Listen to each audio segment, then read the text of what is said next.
Here's your Storm Track 7 forecast.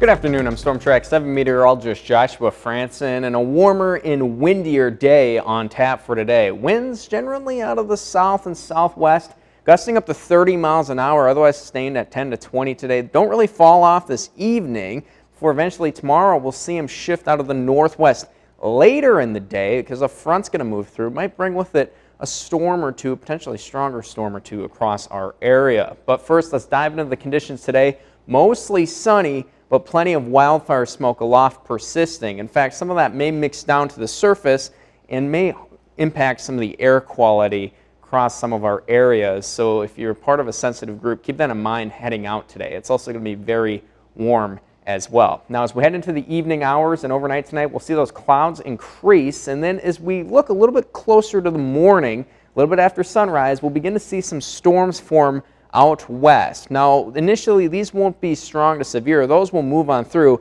It's a little bit later in the day when we see that cold front move on by. These storms right here could potentially contain some gusty winds within them, or maybe some small hail. Now, as those continue, we'll see them move on out after about 8 p.m., and then we'll see conditions remain dry and those clouds slowly break apart throughout the nighttime hours. Now, another thing that front's going to do is cold air sinks, and it gets, well, sinks to the surface. So we have a couple of instances of near surface smoke today. Tomorrow, we'll see a lot of that cold air sink behind that cold front, and what happens is a lot of that smoke will reach the surface, so air quality could be impacted again tomorrow. Now, in terms of the severe weather risk tomorrow, mainly a level 1 across our central areas and then across the southeast, a level 2 out of 5.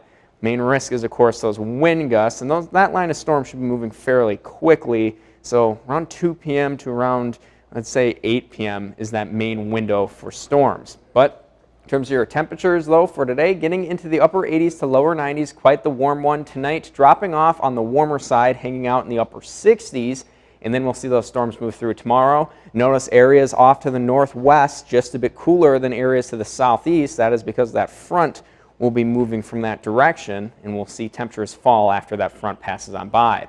Over the next few days here, on your winds for the next 7 days, we'll see them shift around quite a bit. That means more fronts are going to move on through our area. That's going to cause the opportunity to lift up some more warmer air and get some more rain potential. So we'll see a couple more storm chances in the forecast coming up on Thursday, Friday, and through Sunday. It'll also be a little bit windy a few of those days. But on your city-by-city forecast, a little bit cooler tomorrow, then back into the 80s and upper 70s on Wednesday. And on your next 7 days, well, we'll see those storms move on through Thursday. Friday, some isolated storms. Same deal Saturday and same deal Sunday. But it also seems like temperatures are going to hold in that 70s and 80 degree territory.